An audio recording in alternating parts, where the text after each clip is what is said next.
and welcome to Stivers Homestead. I'm Zach, and we are back in the garden.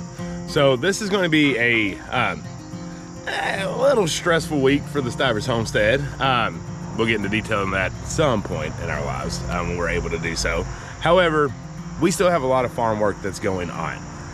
The garden is at that point to where things are starting to win and things are starting to take over. So we're adjusting to fall and trying to keep alive the things that still need a little bit longer to go. It takes some effort, but thankfully a little false fall is around and it makes life feel a lot better. So what I would like to get done this morning before my work starts is I want to clean out one of these beds, which poor Jerusalem artichoke here, storm done knocked her over because she got so top heavy, but she's still growing. There's just a lot of storms around here. But I would like to get this cabbage area cleared out so we can get ready for some of our seedlings to start going in there very, very soon. Now, last week one morning, I was able to get this done. So our cucumbers had gone bye-bye. They had bit the dust. And so I ripped all of them out and we got a bunch of peas planted for a fall round. And as you can tell, we're already starting to cling to the wire, which is a good thing. So hopefully we would have a better fall season with our peas than we did the spring. If you remember, the spring did not go well. This bed was riddled with a very invasive weed. But we planted a bunch of viney stuff. That's some of our watermelons and cantaloupe down here. We planted a bunch of viney stuff to win that battle. It did succeed, but now everything's exposed. So we're gonna have to get back to work on making sure that these inner areas or their outer areas stay cleared with weeds.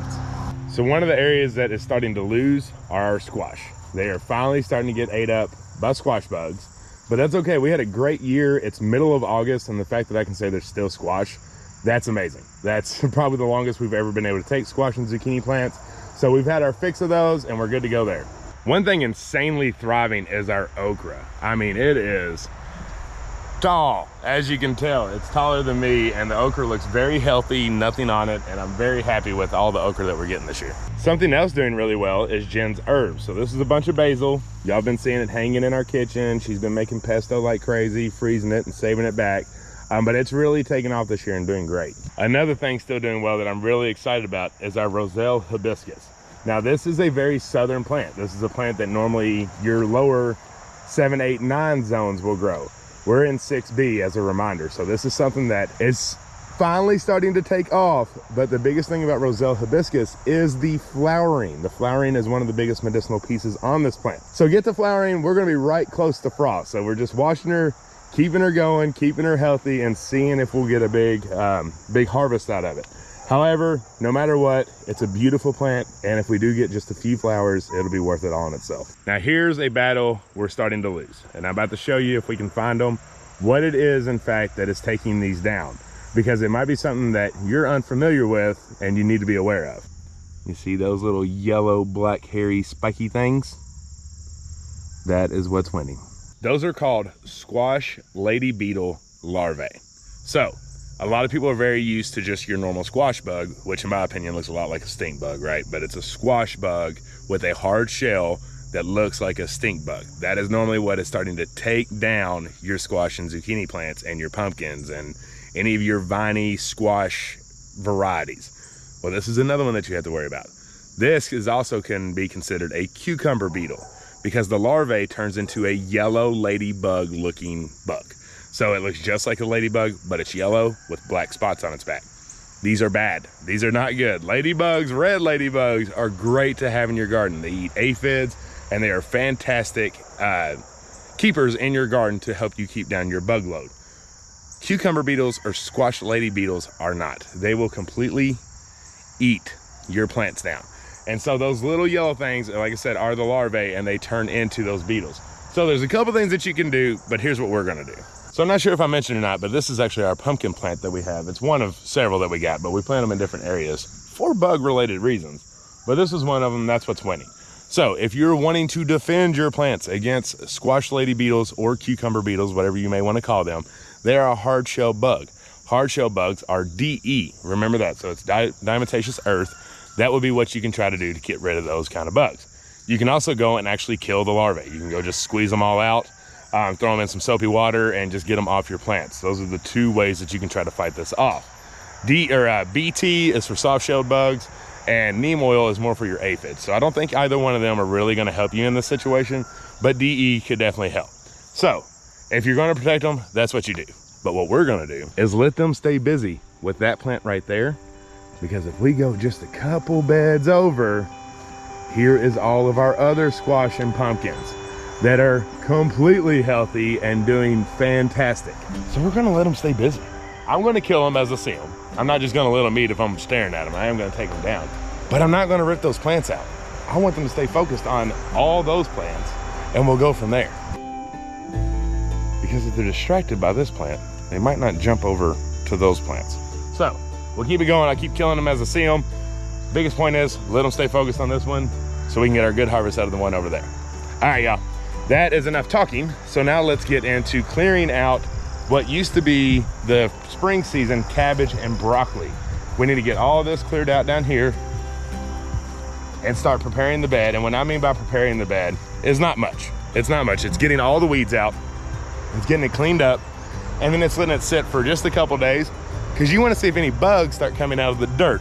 A lot of them burrow themselves down into that dirt and are just waiting for you to plant something else for them to start eating. So if you were to put netting over it and they're in the dirt, you're just making a great habitat for them. So we're gonna get all these weeds cleaned out, and then we'll just let it sit and watch, and then we'll get ready to plant our actual cold crops in it for the fall.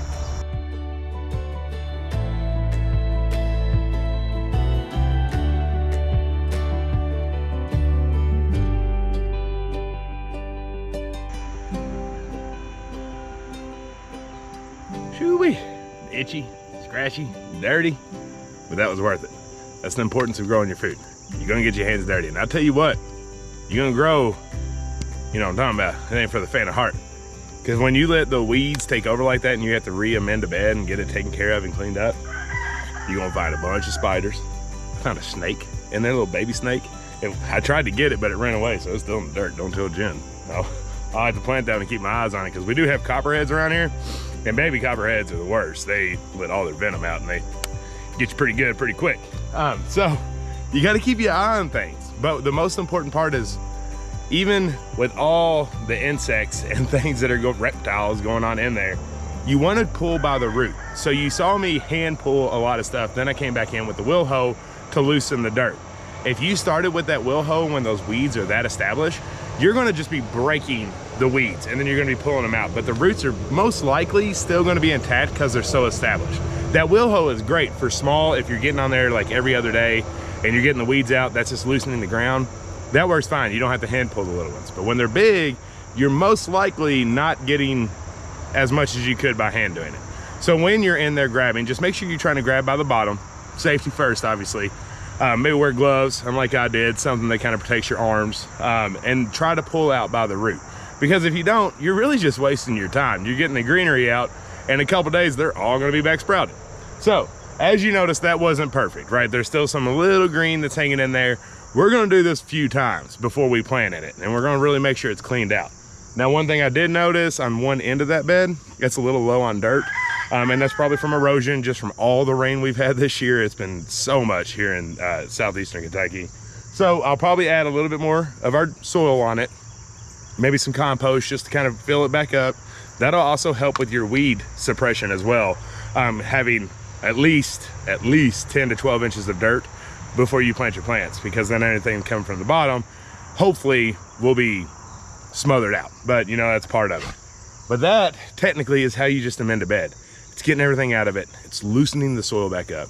And then you could go one more step further here and add a silage tarp or some kind of black, heavy, thick tarp on top to try to kill out anything else underneath there. Let it sit on there for about a week, and for the most part, it'll kill it out.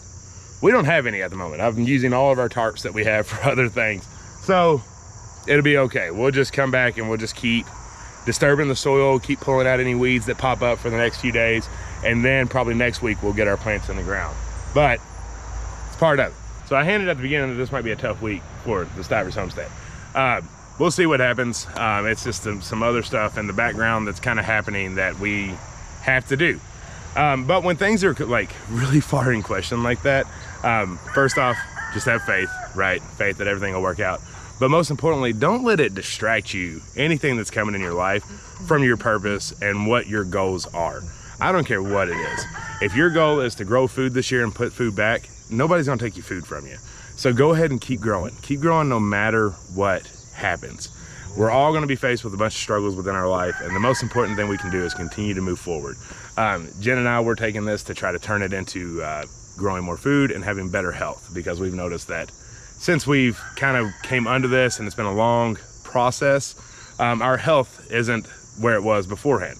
We're seeing it affect our energy. So we're turning that negative energy into positive, and then just leaving it to God to say, you know, we'll see what happens. You know, we've done everything that we can as humans to try to make things work out well, but now it's up to really other people's decisions, and we'll see what happens. So I know that was very cryptic. I promise if we could share right now, we 100% would, but we will be sharing when things are finally said and done. I don't know when that'll be. But other than that, y'all, I hope you enjoyed this video. I hope you learned a little bit about some bug pressure that you're getting, kind of what to do.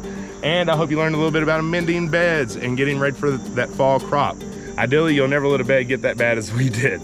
But with everything else going on, it just happened. If it does, it's still savable. So y'all, if you're new here, make sure to hit that subscribe button for us. We love y'all. Until the next one. Take my pumpkin with me.